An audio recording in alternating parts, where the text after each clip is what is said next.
ఈరోజు కథ వరలక్ష్మి వ్రతం.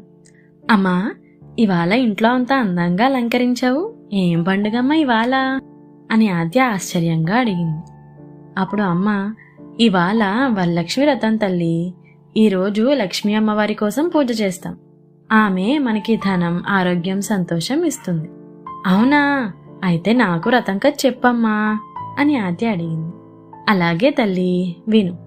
అనగనగా ఒక ఊరిలో చారుమతి అనే మంచి ఇల్లాలు ఉండేవారు. ఆమె భర్తకి ప్రేమగా సేవ చేస్తూ, అత్తమామలతో గౌరవంగా మెలుగుతూ ప్రతిరోజు లక్ష్మీ అమ్మవారిని భక్తితో పూజించేది.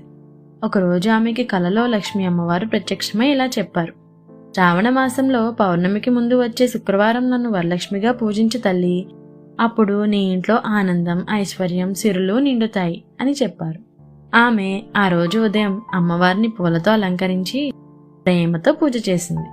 అమ్మవారు ఆమె పూజకు మెచ్చి ఆమెకు సిరి సంపదలు ప్రసాదించారు. ఆ తర్వాత ఊర్లో వారు, దగ్గరలో ఉన్న వాళ్ళందరూ ఈ వ్రతం చేయడం ప్రారంభించారు. అప్పుడు ఆద్య, అమ్మా, నేను కూడా మీ అందరితో కలిసి పూజ చేస్తా అని అడిగింది. అప్పుడు అమ్మ ఆనందంగా నవ్వుతూ, సరే బంగారం, నువ్వు త్వరగా వెళ్ళి అందంగా లక్ష్మీ అమ్మవారిలాగా రెడీ అయ్యిరా, మనం పూజ మొదలు పెడదాం. అప్పుడు అమ్మవారి ఆశీస్సులు నీకు లభిస్తాయి.